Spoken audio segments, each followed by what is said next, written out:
toy. We're wanted men.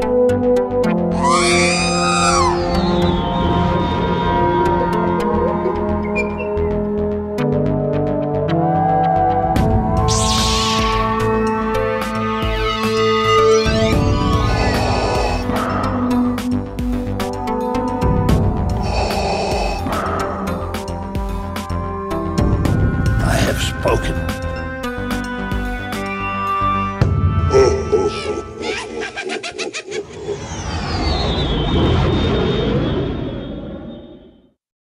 104. Welcome to episode 104, the Smuggler's Galaxy podcast, your favorite Star Wars podcast. We all know that's not true, but it sounds good, doesn't it? It's slowly becoming mine. Awesome. I've got Jason with me as always, and then we've got a special treat this week. We got the guys from Nerd U. We got Darren and Matthew, which I love it because you guys have your names on your screen, so I can't mess them up. Hey. Yeah, I was wondering if he was going to catch that and call me Daryl, but thank you for having us on, and I'm very excited to be talking nerdy stuff. Yeah, Absolutely. It is an honor, gentlemen. Thank you very much. Thanks for coming on, guys. Well, first of all, I know you guys are both beer drinkers, so what are you guys drinking? I am drinking Stillfire Brewery Dude 21 IPA. Nice. With the most amazing koozie, keeping my drink nice and cold. The GASWC. Woo woo. I'm currently drinking out of LaGrange, Georgia, Wild Leap Alpha Abstraction Volume 21. It's a double IPA. I believe they brewed it with Citroen Galaxy hops, 8% ABV. And unlike you savages, I'm drinking mine out of a glass. I'm drinking mine out of a glass. It's just silicone. I'm drinking mine out of a can as it should be drank. I can go on for about 20 minutes on not supposed to drink it out of a can.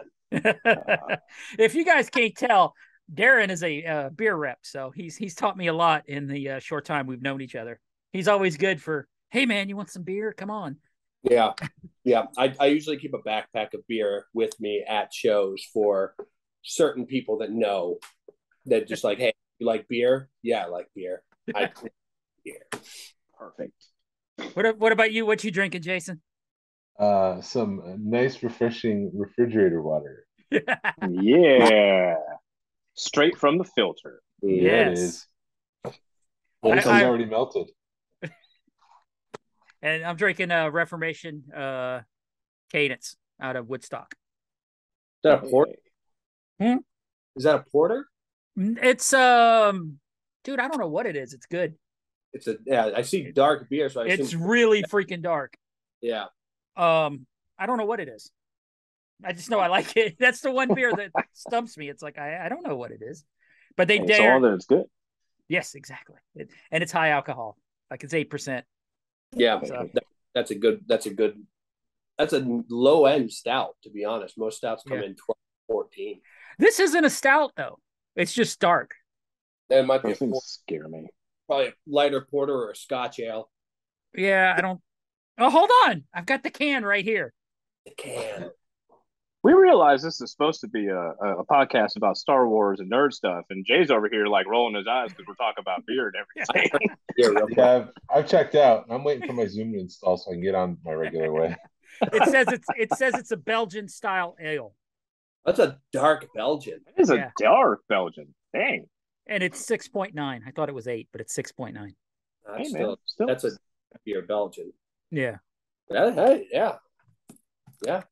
But they did a 500 for like, because they're named after the reformist, the Martin Luther thing, because the guy used to be a pastor or still is a pastor. Yeah. So they did a 500 and it was like a 10.5 or something. So that was a fun beer.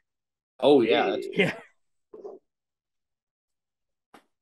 So we normally talk about. I'm trying. It's so weird. Pickups. So did you guys pick up anything? Pickups? Did y'all pick up anything this week? Do you guys pick up? Like when you pick up, what did you pick stuff up for the store, or did you pick up stuff for your personal collection, or what? Or Oh, I get in trouble if I buy things from my personal collection. Uh-huh. So everything that I've been buying recently has been for the store. So I think the coolest thing that I got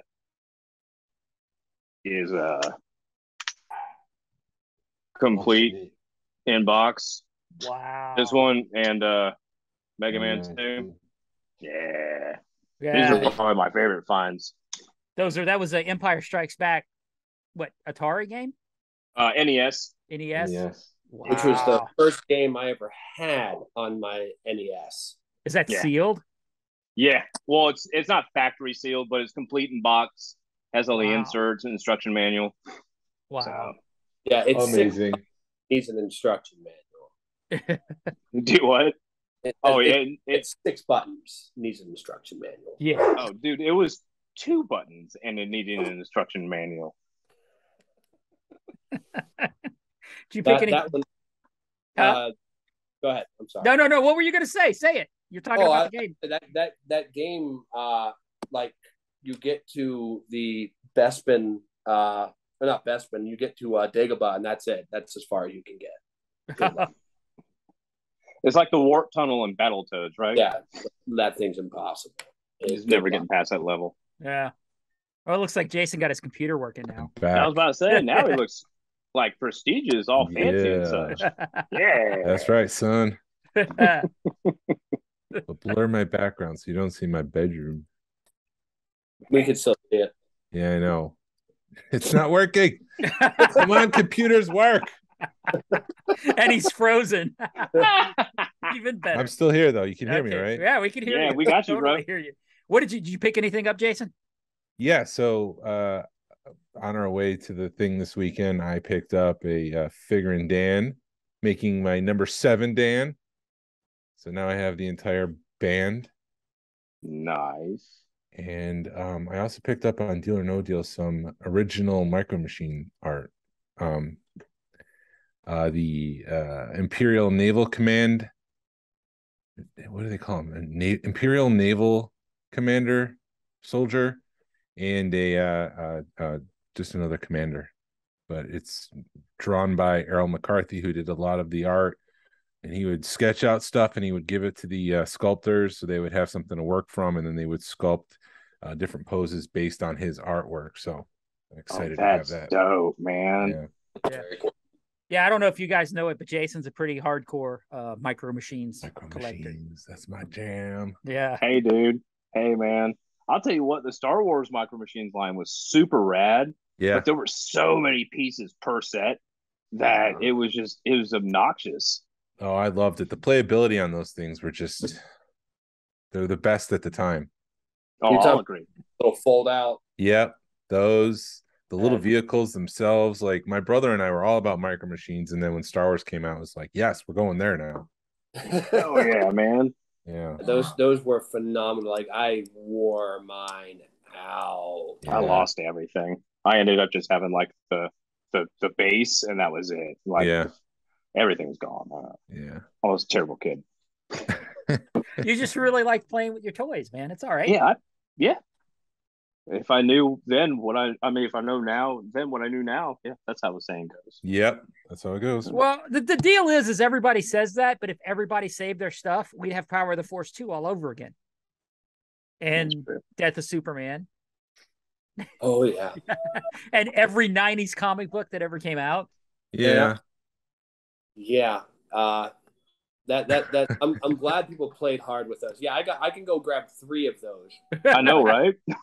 Show the people listening. Tell the people listening what you're holding up. Oh yes, the most rare copy of X-Men #1, the Jim Lee run, which was actually probably one of the best X-Men runs. Like arguably, it was great. Artwork was phenomenal. Storylines were great. Yeah. But man, did they press like 8 billion copies of this book. It's the highest comic book of all time. Damn. Nuts. Jim Lee actually had his hands insured for $500,000 so he could finish that book. Wow. That's crazy. It's Jim Lee and Chris Claremont. So like one of the greatest artists in the 90s and the greatest X-Men writer. It was going to sell massive amounts of books. Mm-hmm. Too bad it didn't hold any value. Yeah. Well, because they printed a shit ton of them, of everything, man. Just like when they did the 2099 and all that stuff. 9 run. Everyone. Punisher 2099. X-Men 2099. Everyone. Yeah. Ravage 2099. Like, who was Ravage? Right. Who was Ravage? Give him a book. I need Ravage 1990. Where's that one? I need to know where he was before 2099. Jason, is there any news this week? Oh, I forgot what I got. My wife bought me one of those Stormtrooper all right, country music.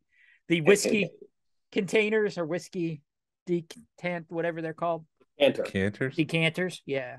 I don't drink whiskey, so I don't know. I got to find something to put in it. I do. I drank too much of it this past weekend. Hence the reason water. Yeah. Don't whiskey, just switch to Scotch. Yeah. Well, Scotch whiskey is actually what it was. Oh, yeah. I like monkey shoulder. It was good stuff. Was that all you got? Well, and then I got they came out with the Rebels. I guess it's a pendulum or whatever. It's about an inch thick of like all the Rebels comic books that they ever came out, all their comic appearances in one book. That's pretty cool. Yeah, they had one that came out that was like a very rare cover that they were charging like $100 for. And when I went to look at it, they were like, "Wait a couple of weeks, it'll come out like a normal edition." So I got the normal edition for like $30, which is a lot for me to pay for a comic book. But when it's an inch thick, it'll take me a few minutes to read it. So. Oh yeah, most definitely. A few minutes. Yeah. Yeah. It'd take a while. But awesome. Is there any news, Jason? The only news I really had, so this past week for the Micro Galaxy Squadron, Slave One, what do they call it? Boba Fett Starship now.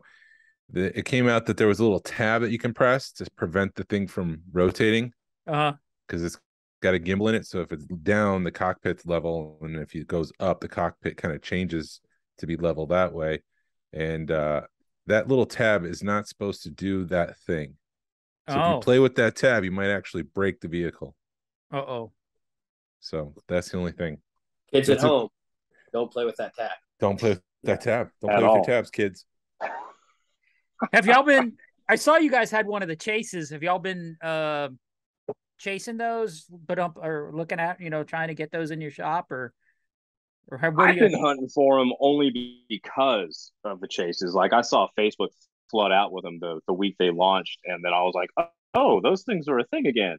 Yeah. And so I just started looking for chases. I found the one, and then of course I got Boba Fett's Starship. But yeah, I mean, dude, that's like finding the rare or the chase of anything at this moment. That's it. You just got to camp somewhere. Yeah, you got to run from one store to the next store to the next store and just hope. Right. All day long. Yeah. Oh yeah. Yeah, actually, this is the first time I found some today, and I was like in a like South Atlanta somewhere, and you were on one of those exits where it's only truck stops, but there's a Walmart, I guess, for the truckers. So I'm like, I'll run in there because I've normally had pretty good luck in that part of town. And they had like a half case of the chase of the mystery boxes. Somebody had cut through them all. Oh, yeah. This is why we can't have nice things. People stop cutting that. Yep. Exactly. Man. But if it stops the whole chase thing, I don't need to beat this dead horse, but I'm not a chase guy. I don't like it. It's for the completionists. It is for resellers, really. Exactly. It's really for people is. to buy them and sell them for more money than it's really worth, just so they can have that complete set. And it's not necessary. I mean, like it's taking the toy factor out of the toy. Yeah, because then it's just a set piece. It's just a conversation. He's like, look, that's really cool. Yeah. Right. Yeah. I don't know very many people that come to my house and look at my collection and say, hey, tell me all the information about that specific toy. Like, oh, well, that's a chase. They don't care. Yeah, well, most people check out once they hear chase. Yeah. Look, Yeah, you can't get too nerdy for people. You get like the average person, and you start telling them everything, and you could just see the blank look on their face. It's like, yeah, you checked out. Go to sleep with their eyes open. Yeah. Yeah. What kind of stuff do you guys collect?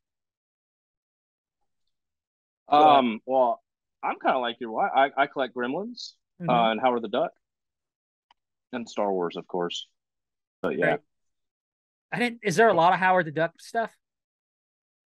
No, you got to say no. Don't just shake your head. No, I forgot that there's an audio to this. No, there is unfortunately not that much Howard the Duck stuff. Although they are releasing a legend of him in this next wave, in the windowless wave.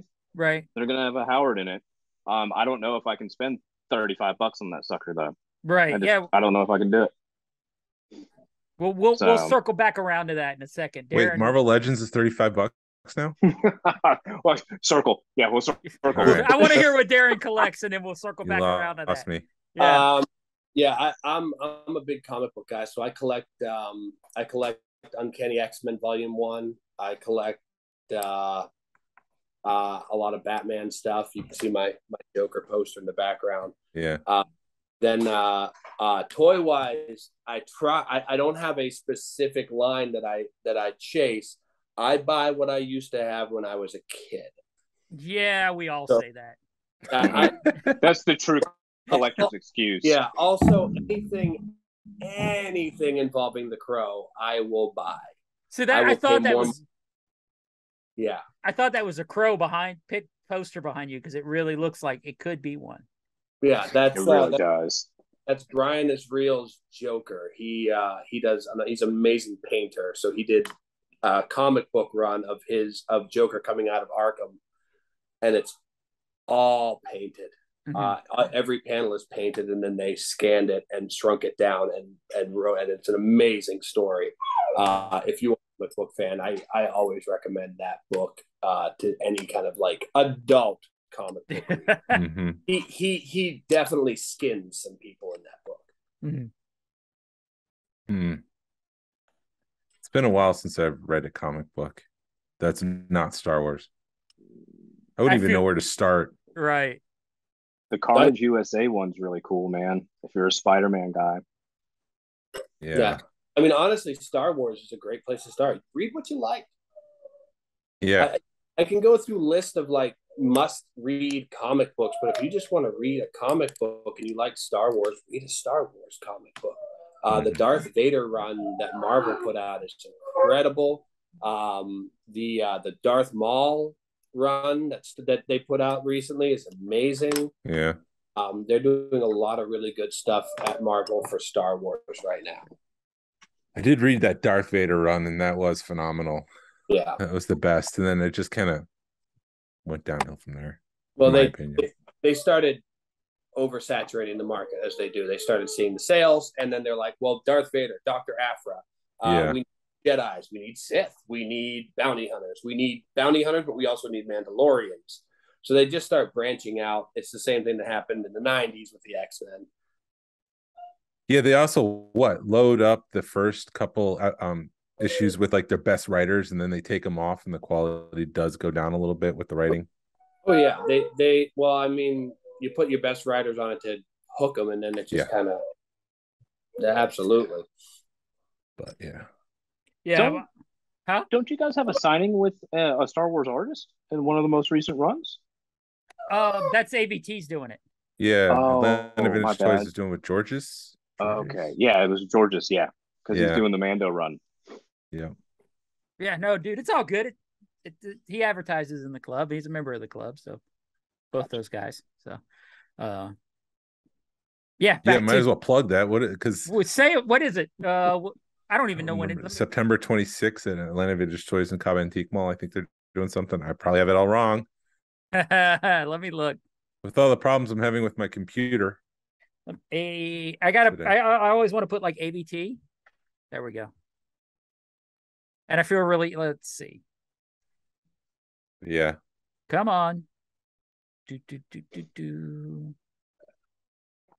Saturday the 24th, September 24th at Cobb Antique Mall. I had it wrong. I don't know if at 12 p.m. at Cobb Antique Mall. George's Country. Yeah. So let's go there, get your book signed. Yeah. Cool. So back to the Go ahead. No. I was gonna go back to the $35 Marvel Legends, but oh boy. that nauseating subject. Is that the price of Marvel Legends now? Yeah. They're doing a windowless run now. Apparently all the toy companies are quote unquote getting green. Yes. And so they're getting rid of the plastic window, the plastic bubble, and they're going to a straight full cardboard box. Still shaped the same way. Mm-hmm. And instead of you being able to see the figure, now it's just the artwork of the figure. But yeah, now the retail price on those is $31.49, or depending on where you're at, $31.88, or if you find them at Walmart. But yeah, man, and the 2-packs are even worse. They're like $53. So wow.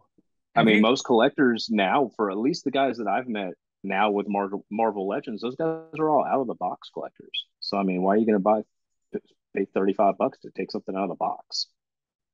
Yeah. And we mentioned it last week. Someone opened up a Spider-Man and the eyes were off a little bit. So you can't even see what you're buying before you get it. At least it was. Oh, God. At least it was the Spider-Man. Yeah, true. Yeah, I mean, if his eyes are off just a little bit, it's not that noticeable. If you open a Spider-Man and suddenly he has like a very large nose, it's gonna be an issue. Yeah, one eye started like right here, and the other eye was kind of right down the brim of the nose, and the other one was off, like right where the. He was looking to the right. Yeah, apparently. But the webbing. He was in a hurry putting his mask on. Webbing was right. Yeah, you can pose them and make it unnoticeable if you're just taking them out of the box. I guess you got to be creative then. That's just nuts, though. But to have to go through that trouble and not be able to see it beforehand, like you're paying that much money, and then you have to wait till you get home to pop open that seal and then find out that you bought a figure that's jacked up. Yeah, that's true. Yeah, it's just I feel bad on the collector side. It sucks for a reseller, because we were talking about this earlier. Like, you have to try and resell that. It's almost impossible, because you're keying into value versus what your investment is. It's ridiculous. So when you say reseller, are you meaning someone brings you the figure, or are you getting it from Hasbro selling it? Well, even like as a store, being able to go through and get it at a wholesale margin, just like Darren was saying, not at the exact rates that like big boxes are getting it at, but still get it at a wholesale price, would be totally different than us going out and hunting it ourselves and paying that $35 to get that figure, and then have to hope that the value's high enough on that figure. So that way it's not us just being like, oh, well, we need to make this much. Luckily enough, that figure is worth that much. Mm-hmm. And that's the crapshoot you have to try and take. Like those windowless Spider-Man, their value isn't near what it should be for a reseller to be able to do what they need to do with that. So it's just better off for a collector just to be able to walk into a store and hope they find it, than go into a secondhand store, or even a vendor for that matter, and see it and be like, oh, well, you guys got it for $72.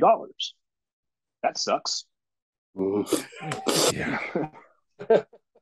I'm gonna look at it and treat it like I'm gonna think it belongs in a museum. You're right. I'm gonna laugh at you and walk out. Yeah, that's it. Yeah, I love when people come up to my booth and our booth and pick something. I'm like, well, how much do you want for it? And you tell them, and then they just put it down and walk away. I'm like, well, clearly you don't want to pay that much. Right. They're not even gonna fashion an offer. They're just gonna say, okay, bye. Yeah, and then you guys had those Silverhawks at Legion, and everybody's picking them up by the bubble, and I'm like, what the hell are you doing, guys? Come on.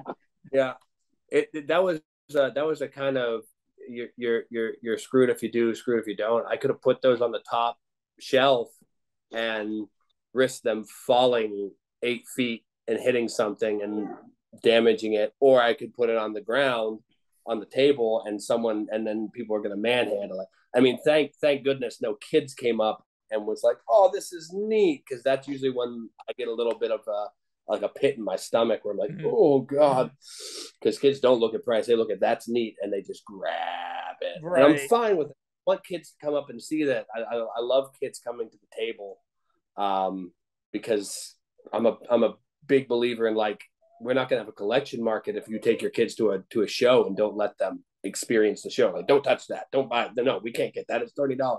Like, you're going to have to let them in. Right. At some point or another. Mm-hmm. We were really fortunate at this last show at Smyrna, though, because in Legion, the parents were really, like, we didn't have any children that were, like, screaming around the place, acting a fool or anything like that. And all the kids were pretty respectful. They weren't beating up inventory on people's tables or anything. So I'd say we were pretty fortunate on that one. But we have had a couple of shows where kids were running around grabbing high dollar items, and you feel like your butthole's puckering up here.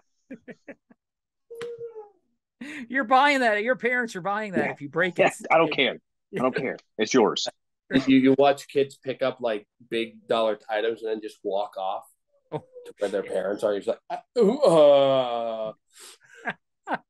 I'm going to go chase a kid. Yeah, you just stepped out of the 6-foot bubble. Get back here, kid. Right. Well, how do you prepare for... Yeah, no. Go ahead. No, I was just going to say, I thought y'all were smart because you guys had the $5 and $10 buckets kind of buffering the table. So you could have the little kids like, ooh, I just want to dig through this crap, which I've always thought that was a good idea, because you can either make money $5 at a time or you make it $50 or $100 at a time. So you're going to sell the same amount of stuff, I think, at the end of the day. Pretty much. Yep. Oh, yeah. How do you prepare for a show like that? How do you know what to bring? Like, what's selling? What's the trends lately? Well, Legion was a crapshoot for us because it was our first time. Yeah. We've prepared for, like, shows like Toylanta, the Conyers Show, Savannah. You can prepare for some of that, but 100% full transparency, it's a crapshoot. I mean, especially for new shows, you can go in and be like, well, we got to make sure we bring modern toys and some vintage, but keep it to, like, vintage Star Wars, G.I. Joe, Masters of the Universe stuff, where you like the big recognizable stuff. Or you can just bring all your good stuff. Just say, like, let's bring Silverhawks. Let's bring Lord of the Rings stuff. Let's bring that advanced D&D figures. Let's bring those big play sets. And then you just watch people play museum all day long. It's a crap, dude. It really is. It's a lot easier with comics. You just bring all of them. Yeah, it's easier. Yeah. And I did note. I'm sorry. I did notice you mentioned comics, that this past Legion Con there were a lot more comic vendors, or a lot more people had comics on their tables. I know that was a big thing Chris was pushing for this show. Okay, was awesome. As many people bringing comics as possible. Is that because it's the trend, or does he want to push the show to be more comic book focused? Chris, I know, is just a lover. Yeah, okay. Like he just he's a local artist in Atlanta. He's already pressed a few books, and so that's a big thing. And he has a 4 a.m. comics in Marietta. So yeah. I mean, the trend right now is absolutely bananas. We're coming off the back end of COVID, where the trend was, if it's collectible, it'll sell. Mm-hmm. Everyone wants something. I don't want to talk about that. You're holding up a Reva pop from Obi-Wan Kenobi. Yeah. Not only is it a pop, it's Reva. Yeah. Do you guys do pops? We didn't originally, and we were so firmly against pops. We tried it and fell flat on our faces. Yeah. And even 3 months ago, we were talking about how we're not doing pops. And then, like, 2 months after that, we're like, we got to do pops. We got to do pops because there's a big market for pops all of a sudden. There's a huge market for pops. Really? Well, yeah. So my nephew, who is, I think, 10 years old, he collects pops.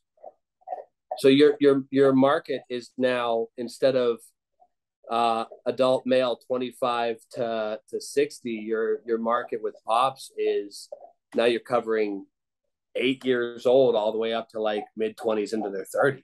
Yeah. You're not not your big collectors, but the people that are new into collecting, they go for pops. Because that's the thing right now. And yeah, probably someday the bubble's going to burst on it. It's bound to the happen. Beanie Babies. Yeah, it's bound to happen. Yeah, the only thing I think Pops has got over Beanie Baby, the only that is that Pops keeps up with the pop culture. So if something's hot, they're making a pop of it, and they're making it fast, and they're they're $10, so people are like, I want this. Because when they did the Office Pops, that was the only merchandise you could find from the Office was Pops. So I bought them all. And thankfully I made my money back when I sold them. So and I think that's a good point, because the bubble will burst on Pops, but I don't think it's going to burst the same way it did with Beanie Babies, because Beanie Babies, after the bubble was gone, that was it. There was no other value to it. I mean, Star Wars collectors the young Star Wars collectors are going to collect Star Wars Pops. Young Marvel MCU fans are going to buy Marvel Pops. They're not going to go away, but I don't think they're going to grow that value in the way that like vintage toys have yet. Now give it 30 years and they'll be popular again. Oh yeah. My wife and I were pretty into it. I think we had like 400 or 500 of them at one point, and we've pretty much got rid of all but about 20, and we made our money back because thankfully we were able to buy some hot ones. And on the common ones we lost our asses, but on the hot ones we made our money back. Oh yeah, then you will. Well, you'll buy $1 and you'll have to sell them for like $2. Right, exactly. And then we took like 10 of them into one place, and they gave us like $600 for them, and we're like, thank you very much. I got 20 more. You want more? I got more. But they were like Kill Bill, and they were all the harder ones to find, and the good Fifth ones. Element, and Pops. Yeah, Go ahead. Yeah, I think Pops are coming to a point. I think I lost my train of thought a little bit. I think Pops are like the gateway drug into collecting, because you said you used to collect Pops, right? Do you collect Pops now? No.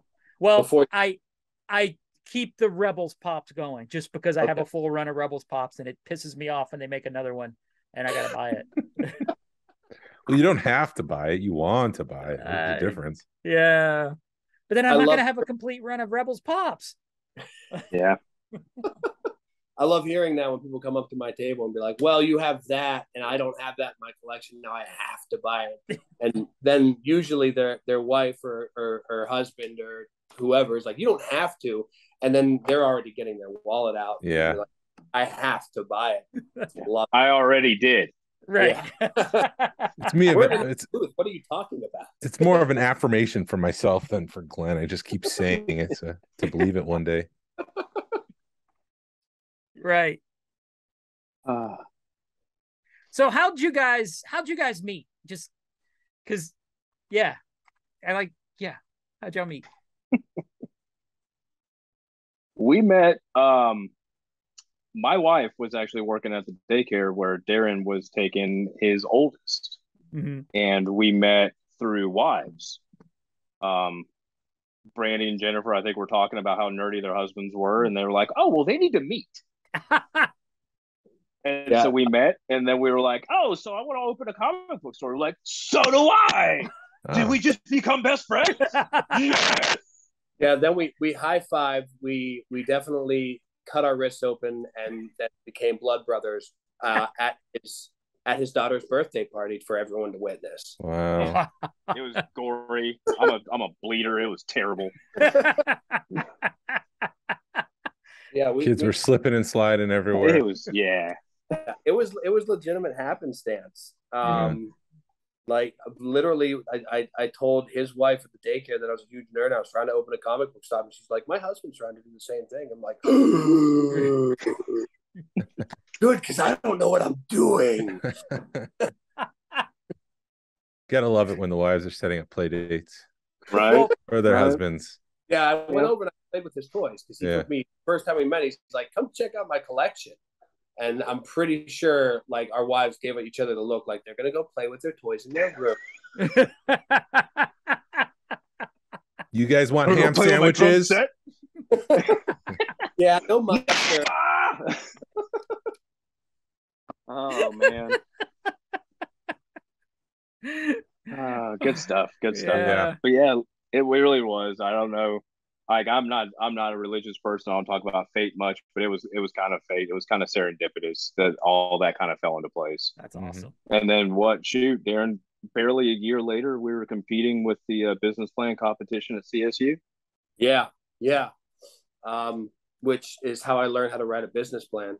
Matt called me up and was like, they're doing a business plan competition at CSU and the grand prize is like $5,000. And I'm like, okay, I'll write a business plan.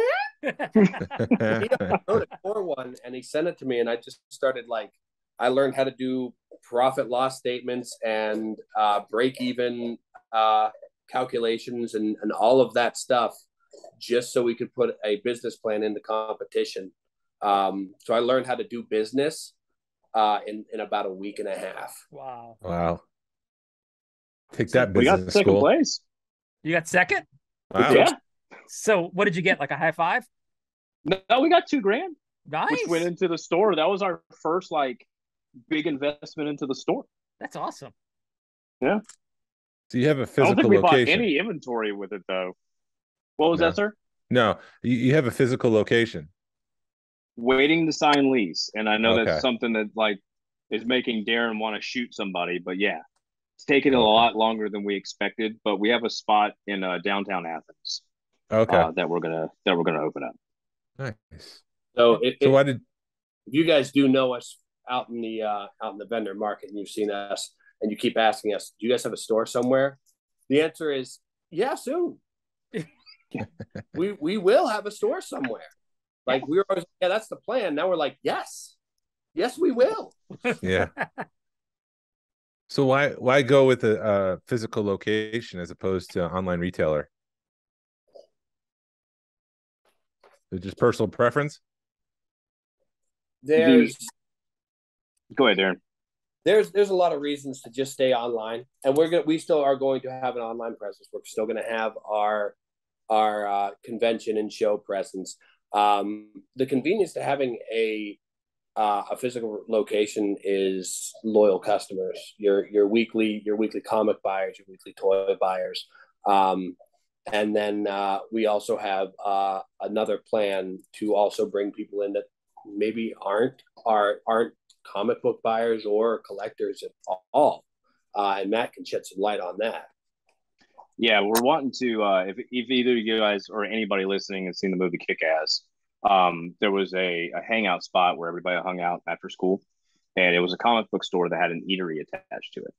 And so we're basically ripping off that idea. We're generating a length of stay, just because people who, like Darren was saying, who aren't even nerds or may not even know that there's a place that they can really go get this stuff besides Walmart or Target or whatever.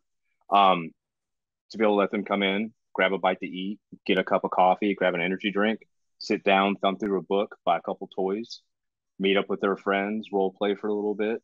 We're going to have areas for all of that. And we just want to be able to provide a really safe environment that you don't have to feel intimidated to get drunk, especially because we're going to be downtown, a hop, skip, and a jump away from UGA's main campus. So we wanted to be able to provide a safe environment for not just those college students, but for everybody in the community. And that was the original plan for Nerd U when we were in Columbus. We wanted that for downtown Columbus because there was nothing like that there. And there still isn't anything like that there. No, nothing, still nothing there. It'd be a nice stop for dads who go visit their daughters at UGA. There you go. Next year. I mean, you're That's 18 it, man.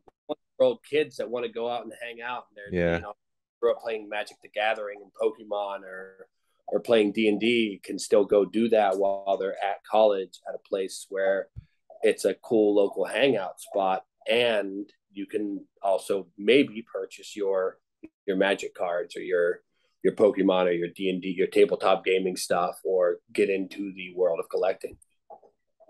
Yeah, the tabletop is pretty big with the comic book store. I remember going up to one in New York all the time. I would go every Wednesday, and there was someone playing games, whether it was Magic or Star Wars or any of those tabletop games. It was pretty packed just for that. Mm. Yeah. Now imagine that at a comic book store, we can also get food. Yeah. Do competitions, and that'd be great. Oh yeah. Then we'll do events. We want to have guests come in and hang out with us, and basically, it's the comic book store that we always wanted when we were kids. Awesome. Like even toy collectors want to come in and you go into any comic book store or vintage toy store, and the energy is always a little bit like, okay, no one's sociable. They're all just kind of like your thoughts of a comic book store is some guy sitting behind a desk, ignoring the customers until they're ready to check out. Sweatpants. And yeah. Yes. Yeah. Yes, I don't think so. Get out of my store, sir. Worst customer ever. We want to be a more youthful, more energetic, more modern store that brings your old school collectors that want to buy your super rare Silver Age comic all the way up to the new guys that are buying My Little Pony comics. Yeah, that's great. Oh, the bronies. Yes, the bronies. Don't leave the bronies out. Hey man, there's such an interesting group, dude. Like I've got some really cool bronies that you would never expect until like they roll up a sleeve and they got Rainbow Dash like right here with a heart around him. That's awesome. That's metal. Yeah. It is. You can't get harder than that.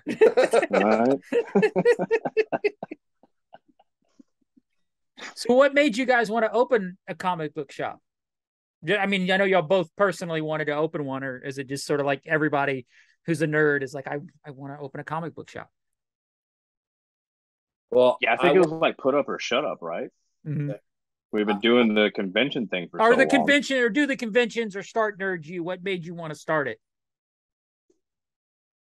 I wasn't going to become a famous musician, actor, or athlete, so those three dreams were already shot. Right. So I was like, you know what? And I was working maintenance at the time that it kind of occurred to me, like, what can I do for the rest of my life that I would be happy doing? And I love comic books. I'm like, you know what? I could own a comic book store and just do that for the rest of my life. I would be happy just to be around it all the time. Mm-hmm. Yeah. And that was it. Like, I love it, and I wanna be able to surround myself in the things I love and do it for a living. Because that's what they say is if you do what you love, you never work for a day. This was before I understood that you could sell beer for a living. When I found that out, I chased that with everything I had. Nice.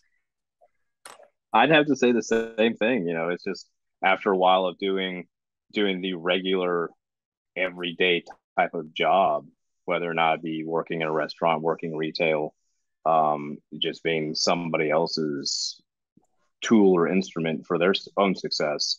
Like, why not be the key to your own, right? Right. And it's something like Darren said, something I'm passionate about, something I enjoy, something my kids enjoy. So yeah, that was the biggest thing. Awesome. Where'd the name come from? That would be me. I'm guilty. That's all. Because it was, the original starting point was Columbus, with it being a college town. I was thinking, right, like university. So why not Nerd U? It originally was going to be Nerdtopia, and I toyed around with logos and everything. I was like, man, this is so stupid. And then it just, like, as soon as I crumbled up the last one, like, I thought about Nerd U, and I called Darren, and I was like, dude, this is what we're going to work with. And he said, sure. As soon as he said it, I saw the logo in my head. Like, before he drew it out, I sent me a little like sketch picture of it, which is still on our Facebook page. You can go find it. Yeah. The little sketch picture, I'm like, that's exactly what I had in my head. So that it kind of just it makes sense. And if I named it, it would be like Darren's comic book catastrophe. So I'm glad it's there. Kismet. That's awesome. And your guys' first show was the Conyers Show, right? Like 3 years ago? Like 4 years. Is it Yeah, it was 4? about 4 years ago. Jesus. Yeah, man. Wow. We were doing this for 7 years. We've been doing this for like 7, 8 years now. Yeah. Wow. So we went from like, we're going to do it. And then it turned into, let's do some online sales. And then I don't know where it came up. It was like, let's just do a comic book show. Mm-hmm. And we just found that one. Like, let's do that one. It's kind of far away. Screw it. Let's go. Well, that next to Toylanta is one of my favorite shows. I mean, well, there's Legion Con's coming up between those two, Legion Con and that show. Those are both good shows. Yeah, man. It's always been really good to us. The community feeling, I think, is the biggest thing. Because even like all the old vendors see all the new kids like me and Darren walking in, and they were just as inviting. They would come and give us, they would just give us notes and, bestow a little bit of wisdom, take advantage of us, and chew us out of toys. Yeah.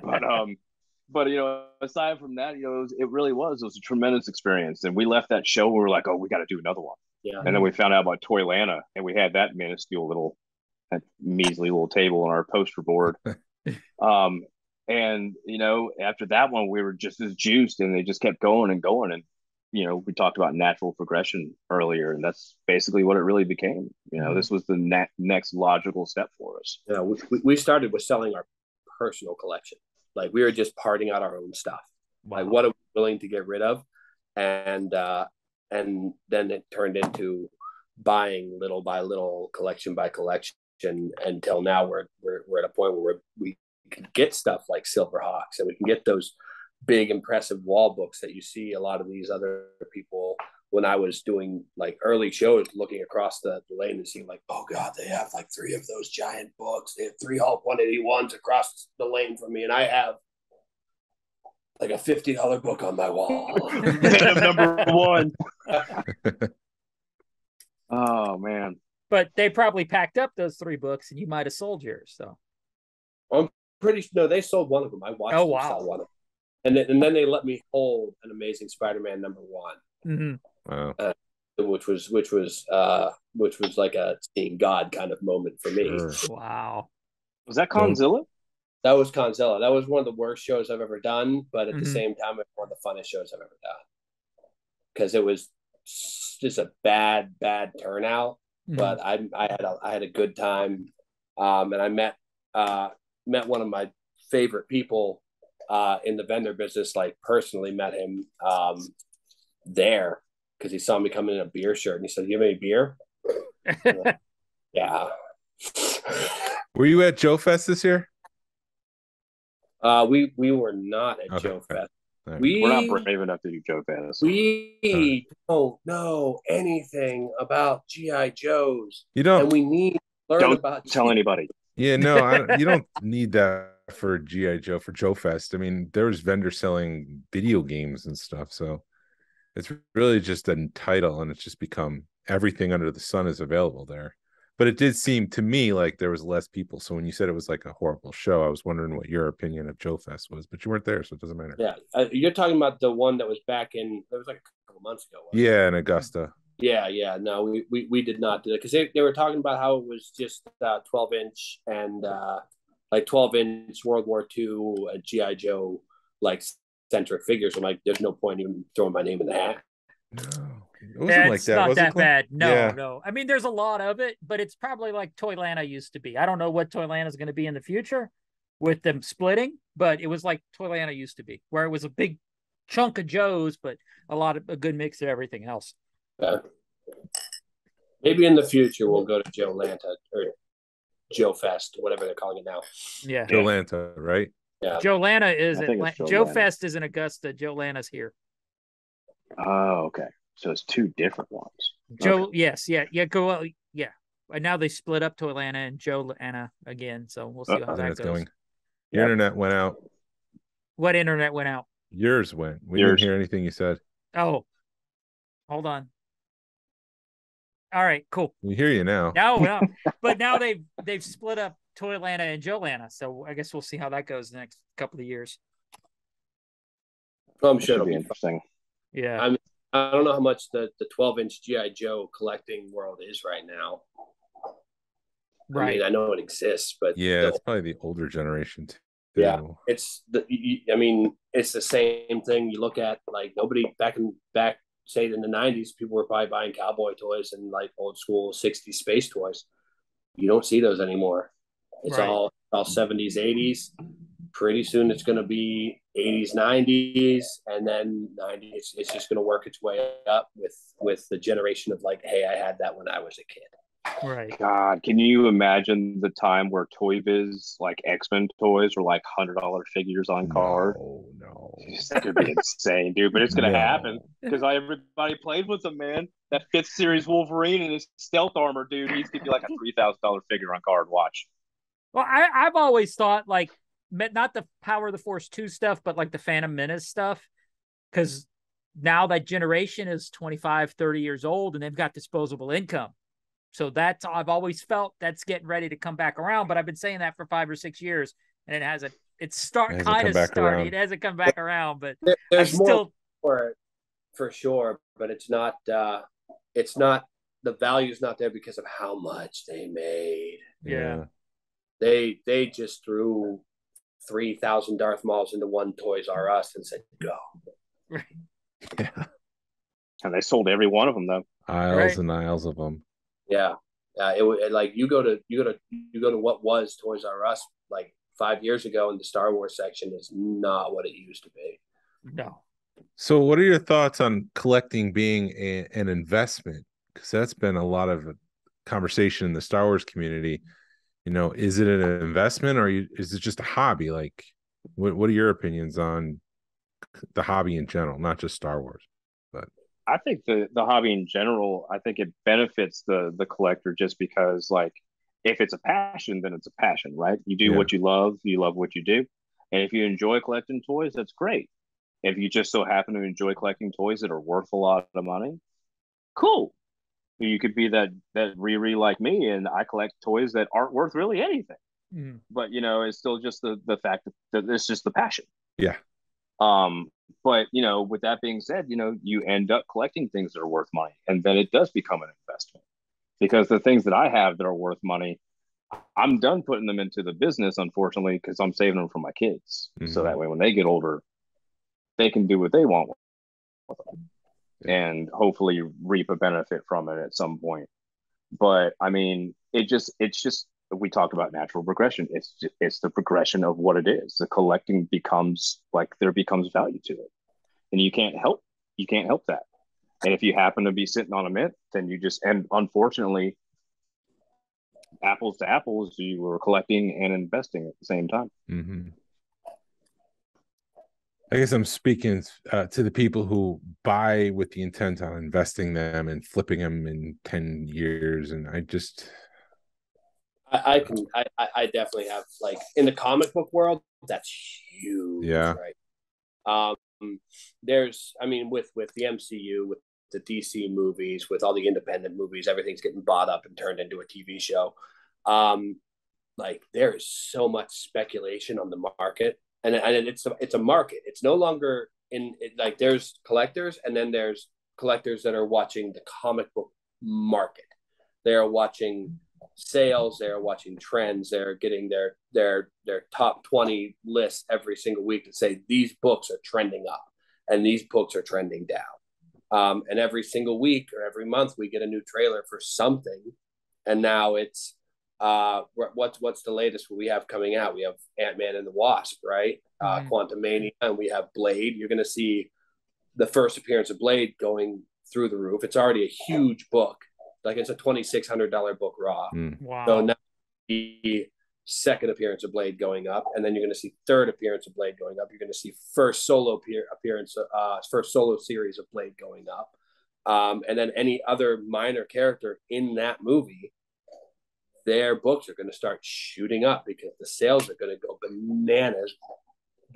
As soon as that first trailer drops, the sales go nuts. As an example, did everyone watch like WandaVision? Yeah. Okay. Well, spoiler alert for people out there that haven't seen it. White Vision showed up.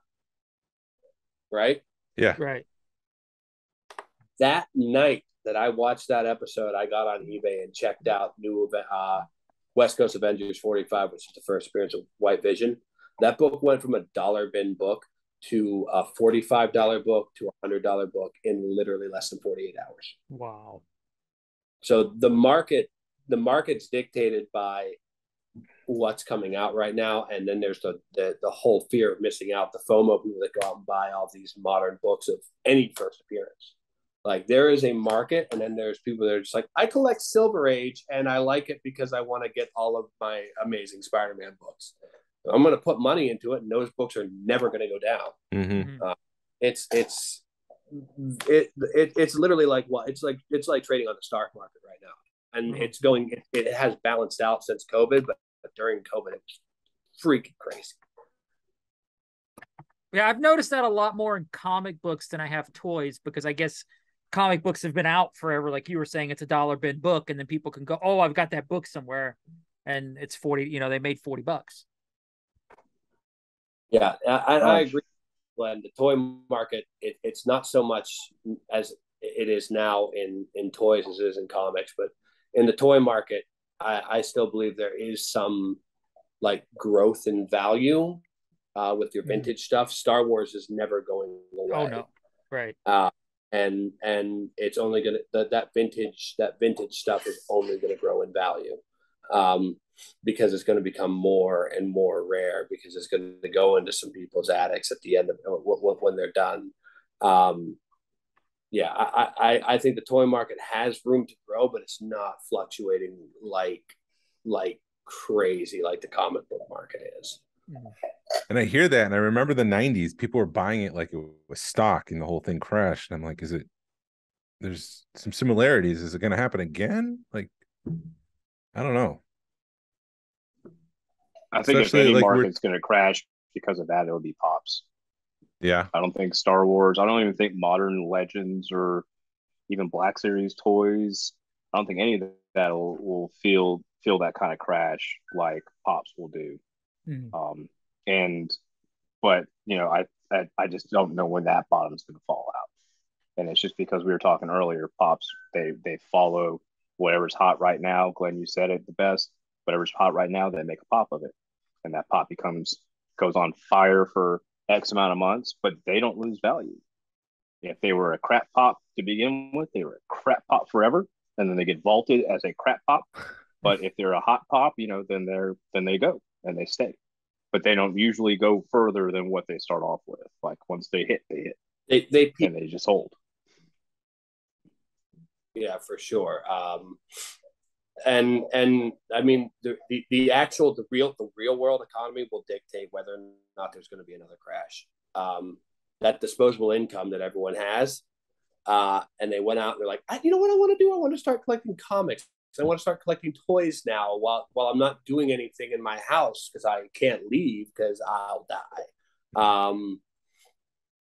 That turned into in a year or two from now, they're like, you know what, I don't like collecting anymore because I go outside, and they're going to sell their collections. And then so right now it's a seller's market, but it is trending downward currently, because the economy is also trending downward currently. But it will be a buyer's market very soon. So if you're a buyer and you want to get those things that, were a little bit out of reach before, keep an eye on them now. In a couple months, maybe a year, they're going to be a little bit closer to being affordable. And then it will go back up. Interesting. Yeah. I was kind of curious how long it would take the people, like you were saying, we're going to get bored and we're like, why'd I spend all this money? And like, they got other things they can do. They can start going to concerts again or whatever, or travel. And they're like, I'm going to spend that money, or I can go sell this stuff and go on a really awesome trip. Yeah. We started the conversation talking about chases. How do chase pops do? Is it just a thing to get people in the door? Or do they really sell? I think it kind of is. I think they play it on both sides, because I've seen pops where there's a chase or a variant. Yeah. And the original pop is worth more than the chase. Oh. So I think it's just really, again, we something we talked about throughout the entire time so far was crapshoots. I think chases are a crapshoot. because it's either going to be a chase that's really worth something, or it's going to be a chase so you can be like, yeah, I got a chase. Mm-hmm. Is it worth anything? Nope, just right there, collecting dust. Yeah, and I think for pops, people don't collect the pops for chases as much as like Star Wars or Legends or any of those other like 6-inch figures, those detailed figures. I think they just collect what they like. Like, oh, that's a neat Puff the Magic Dragon. I'm gonna buy that. Oh, it's gonna take me 8 years to find that one. Okay. Yeah, I like Better Call Saul. I'm gonna get a Saul Goodman pop. Right. And that pop's probably not gonna like shoot through the roof, but they like it. They put it up on their wall with their other pops, and they're happy. Good for them. They should be. Mm-hmm. I'm like, you're not buying it to. I feel like you're not buying it to resell, and you're buying it because you enjoy it. If you're buying it to resell, then I'm sorry, man. Like, go invest in the stock market. Yeah. Like, if you're buying it to make money off of it, like the '90s happened. We all know what happened in the '90s with comics. Like it's not necessarily ESP, but we can see into the future. Yeah. What was your greatest find? The Massachusetts collection. The which one? No, yeah, the Massachusetts collection. What was that? What's the story behind the Massachusetts collection? So Darren sends me a message out of nowhere on Facebook Messenger. He goes, "Look at this lot," and I was like, "All right."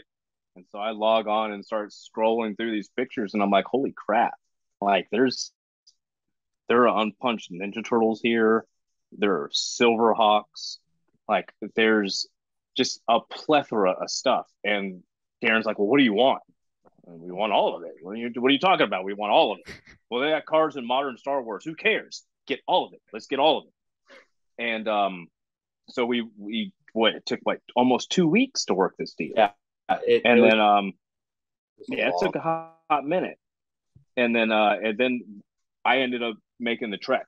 So I fly out to Massachusetts. I get a rental car, stay overnight, drive out, pick this thing up, and I drive it back.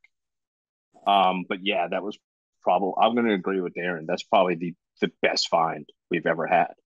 Wow. Yeah, I mean, yeah. So go ahead. Okay, Glenn. Well, that was just a marketplace find, or somebody contacted you? That was a marketplace find. I was literally probably scrolling on Facebook aimlessly, and I saw this post about this collection, and the first thing I saw was a card at Dungeons and Dragons Dragon figure. The Dragonette. Yeah, Dragon. Like that. That's a $200 toy. And then I got on it again. It's like, oh, I have Ninja Turtles. Here's some Ninja Turtles, and I saw a 10-back Leo or a 10-back Mikey. I'm like, okay, that's something. And I'm like, oh, it's unpunched. Okay. And they're like, there's more than this. This is just a piece of the collection. And it was 90s vintage and 80s vintage. And I'm like, I immediately messaged them, like, what else you got? And they sent me like 30 pictures. Wow. And they sent me a spreadsheet. And then they sent me a priced spreadsheet on how much they think everything is worth retail. And we started talking numbers, and I only want this. They only, well, okay, if we're only this, we're going to do this. I'm like, well, if I buy the whole thing, what's your number? And we ended up agreeing on a number. And I'm like, they're like, well, we're going to bulk ship it down. I'm like, no, you're not. No, thank you. Nobody but one of us is touching that. Like, we're going to get it. We're in Georgia. Where are you? And they're like, MA. I'm like, Maryland, that's not far. They're like, no, Massachusetts. I'm like, it's further. That's far. That's far. Wow. Yeah, straight shot down 95. You're gonna get a mint on card shipped in a bubble mailer. Yeah. Yeah. We thousands of them every day. Oh. But you got to see them. Anything. Yes, yeah, we got to see him before any payment was done. The guy we dealt with was a middleman between us and the collector. The collector was a musician up north, and he collected on the side. I think he said he found like a Batman figure and was like, "Oh, I love toys. I want to buy toys and make music all for the rest of my life." And that's what he did. And he retired from making music and decided he wanted to sell off all his toys. And Darren was the lucky guy to find that lot. So wow.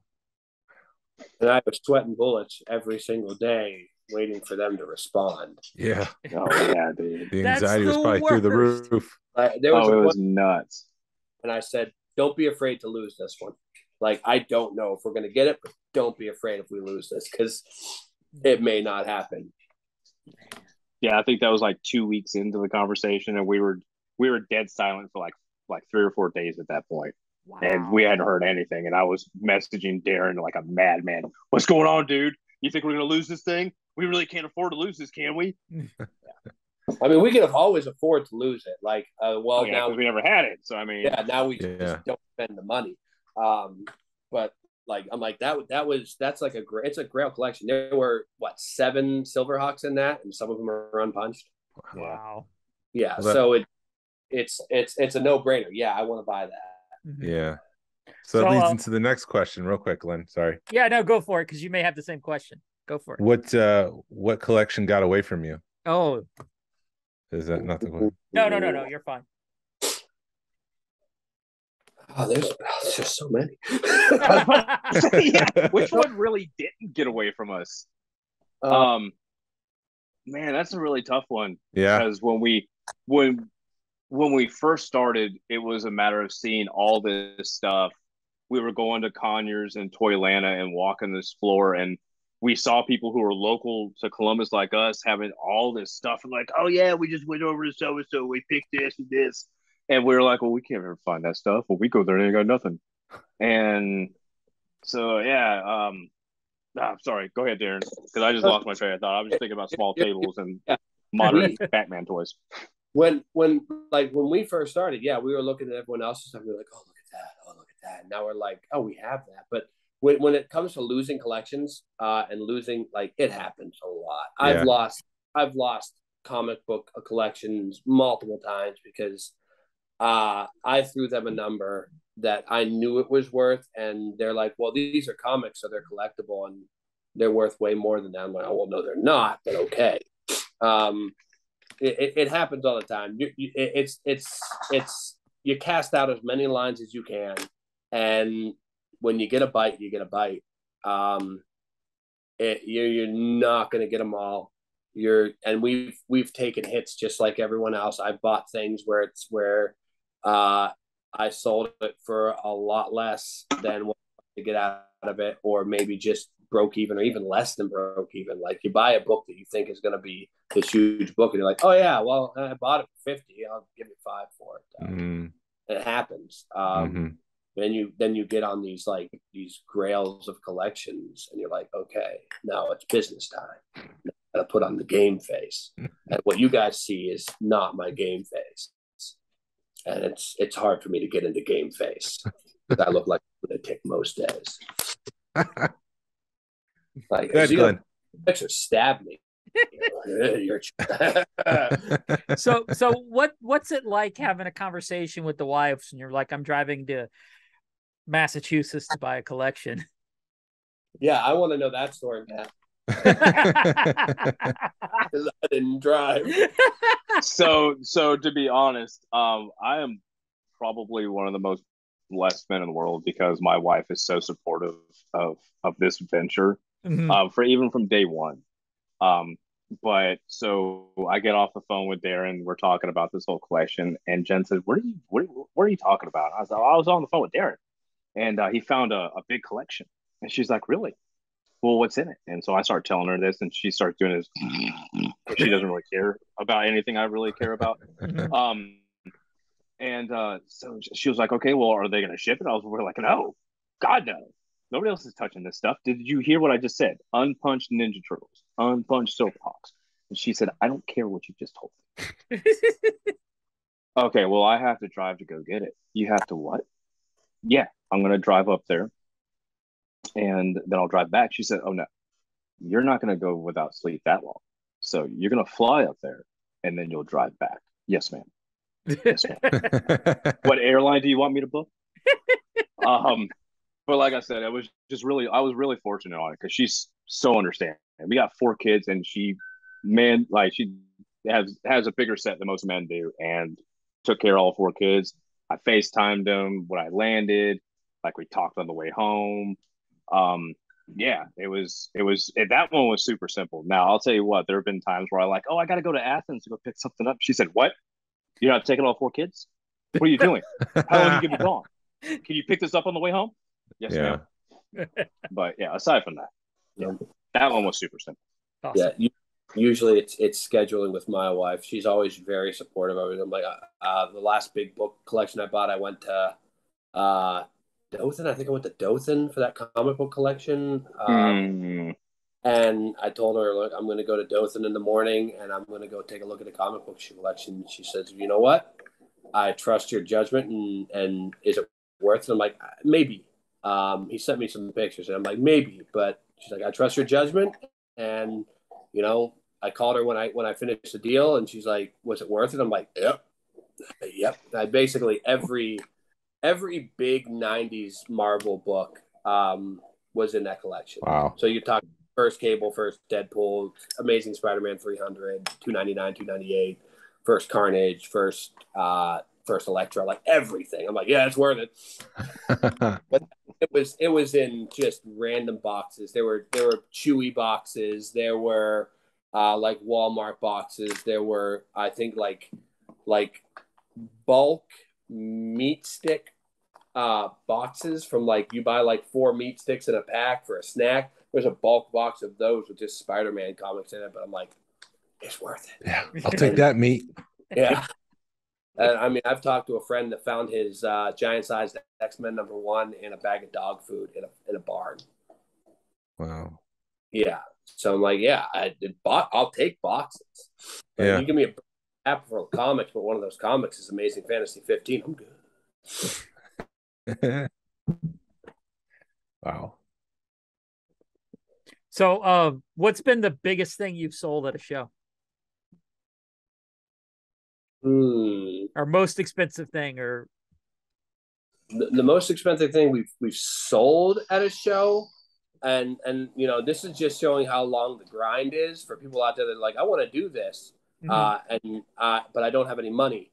I think we've sold like $800-900 toys, or a comic book, like a New Mutants 98 in a graded New Mutants 98 in a 9.6. I think I sold for like $700 cash. We are for the longest time, you what we make at the show is what we invest back into the business, and what we make at the show is what we invest back in the business. So we were limited by how much we had, and now we're finally at a point where we can buy those nice things. So ask me that again in like a year, and I'll be like, oh man, let me tell you about this like $10,000 piece. But yeah, I think we ran at once. I got my moment for that, and it was not at Conyers. It wasn't until Toylanta, I think. No, it was Conyers. I had a vintage AT-AT inbox, and when we sold that thing, I looked at Darren like I just gave birth. I was so proud of myself. I did a dance. I couldn't believe it. Was it sealed? Well, did we sell it to? I thought we sold it to Glen. We thought about it. Mandy's still kicking herself for not buying it, and it's been 4 years because it was in the box. And it wasn't sealed, but it still had the original tape and original price tag and everything on it. But yeah, like I had that thing forever, and we were gearing up for that show, and I looked at Jennifer, and I was like, I'm taking that with me, and she said, really? You're gonna sell that? I was like, yeah, I'm gonna sell it. And I brought it out, and Darren's like, what are you doing with that thing? Sell it, bro. You're calling your what do you call it in baseball? Your hit before shot, man. Yeah, calling your hit before you make it. Kobe. Center field. And I think that was kind of the moment I kind of realized, I'm like, oh, okay, this is viable. Like, you marked it for 300 and someone bought it, and I'm like, oh, people actually pay for it. You let that walk away, Glenn, for $300? Yeah. Well, at the time, it was 4 years ago, man. Yeah, it was before COVID. It's when Right. money actually meant something. Right, exactly. And I think that the thing that if the instructions would have not been chewed up, we probably would have walked home with it. That was probably the most beat up thing in there was the instructions, and Yeah. I'll attest to that. But it was the only instructions on the planet too, so you can't find another one. I know, right? couldn't get on eBay. Oh, you know what? I actually can say the biggest thing we've ever sold. Okay, That's what it was. Avengers 1 through 25. Oh yeah. Yeah, that was the other time I almost gave birth when I was taking a picture holding Avengers number 1. My uncle, who is the reason that I got into comics, called me, and he was talking about selling his entire Avengers run. I'm talking like 1 through 300. Wow. Full. Wow. Told him like I can't afford it. He's like, you want to buy it from him? Like, no, I can't. And we ended up doing a consignment for him. I'm like, we'll take X amount of percent, and we'll give you X amount of percent, and we'll sell it for you. And I called one person and told him I was getting it. He's like, I'll take 1 through 25, and this one, and this one, and this one. And we ended up selling that. Like it was a stack of books about like a foot tall for $5,200. Wow. And it hurt me. Like we had it at the show, the Savannah Comic Con. I had it the last day, and we didn't sell any of it, but we took a lot of pictures with it. Like I have a picture of my son with Avengers number 1. I am holding Avengers 1 and 4. Matt holding Avengers 1 and 4. I'm like, here it is. They're gonna go like as soon as I get home. They're sold, but here they are. That's awesome. Great. Yeah. And it's like it's one of those like those are the nice things you get, where you get to like have those really, really nice pieces and be like, I'm holding, I mean, a very niche piece of history, but this is a piece of history. Very briefly too. It's always brief. All these nice things we're like, oh, look at that. Oh, bye. It's gone. Yeah. It's yours now. Have fun. Right. Nice. So where can people find you? Yeah. Everywhere. Minus Twitter, right? We're not on Twitter. Twitter. But yeah, it's a very toxic place. But we're on Facebook. We're on Whatnot, TikTok, Instagram, Nerdy Comics.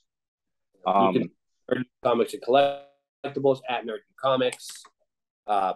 Please follow us. I'm starving for attention all the time. And he gets really angry when we don't get extra likes. The flash of gremlin you're pointing to? Yeah, Barry, he's a jerk, man. He's been really good this whole time because he hasn't had a drink yet today. Okay. My wife keeps trying to buy it off of them at every show because they have a different one at every show, and she's like, "Let me buy it," and they're like, "No." One of these days, when passed out after one of his benders, I might just let him like wake up in your. I really hope you have good insurance because he's gonna tear it apart. Oh, nice. Yes, my collection is insured. It's fun when you're talking to. Thankfully, my insurance agent is a collector also, so I can send him stuff, and he doesn't think I'm crazy. He's always like, "Dude, that stuff sounds awesome." I need you to insure it for me. Put it on the policy. Right. Yeah. I'll just shoot him an email Smart. That's smart, man. I just got Wampa teeth. Add those. I have to add my Wampa teeth. Damn. Thanks for reminding me. Oh man. I picked up a set of Wampa teeth that were from Empire Strikes Back. They weren't used at Empire, but they were like, they'll make like a dozen of things, and they're use 2 of them. It was like one of the dozen things. That's still rad, man. Yeah. With a COA too, which is a bonus. Very, very important piece of paper for that, because I mean, anyone can just hand you a set of dentures and be like, "Yeah, these are screen used." Right, exactly.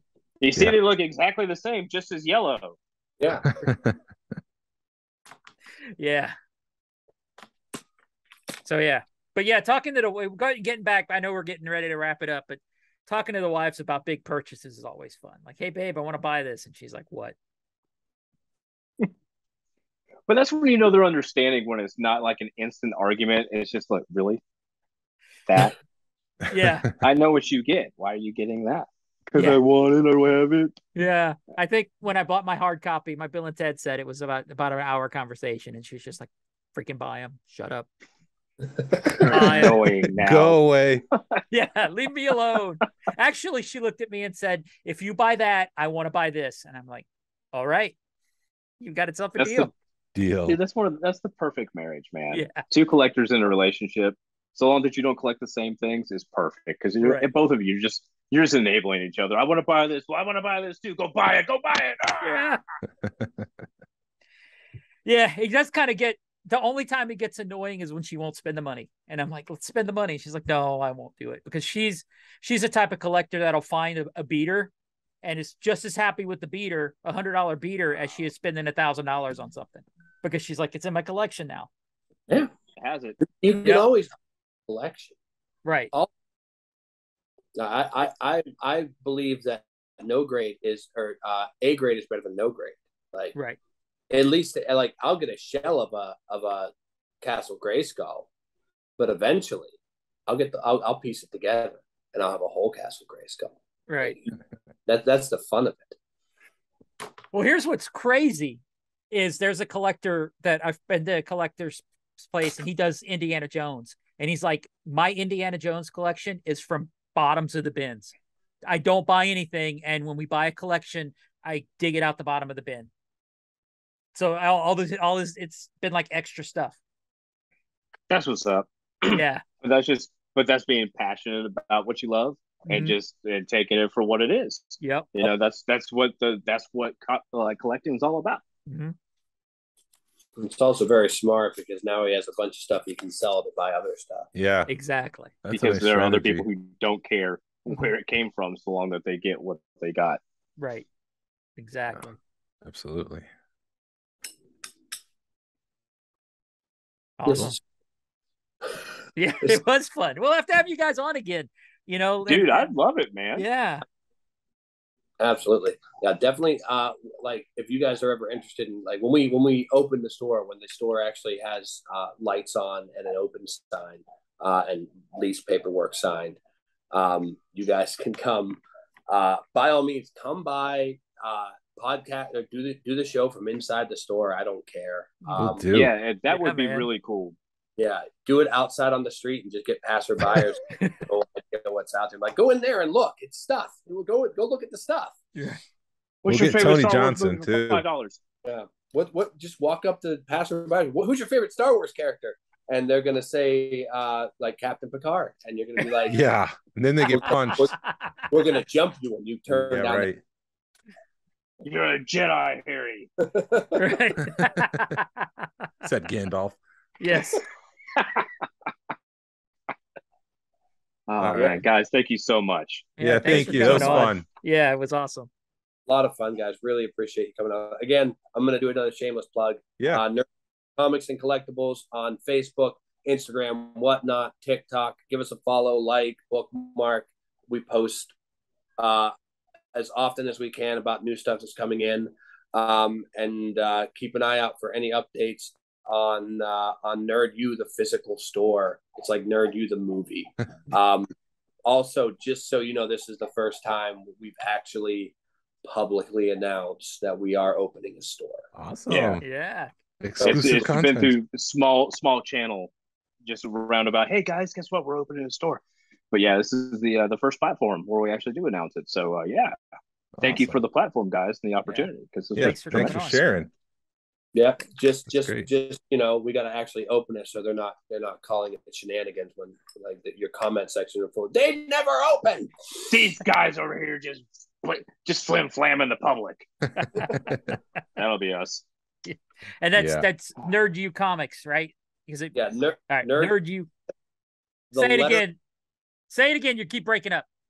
That Nerd U Comics and Collectibles, or Nerd U Comics. That's the letter U, not Nerd U. YOU. It's just the letter U. That's it. All right. Close it out. Yeah, man. Close it. All right. Thank you for listening to Smuggler's Galaxy podcast. If you could leave a like and a 5-star review of the show anywhere you listen to your podcast, if it's allowed, it really helps us out and points people to our show. You could follow us on social media. What are we, Smuggler's Galaxy? Yes. Yeah, on Facebook, Instagram, Twitter, and YouTube. Send us an email, message us. We love your feedback. We'd love to make you part of the show. Our email is smugglersgalaxy@gmail.com. Thank you to Alfonso Riviera for the Smugglers Galaxy logo. And thank you to Levi Waterhouse for the music. Hasbro re-released VC66. Hashtag vote with your wallet. Pass on what you've learned. Be a positive force in the collecting community. This is the way. This is the way. This is the way. That's a dope exit, bro. Man.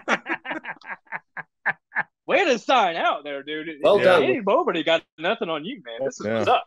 That was one breath. Finish strong, as they say. He's red in the face. You can't hear it, but he's red in the face. Yeah. I didn't breathe. I'm getting my oxygen.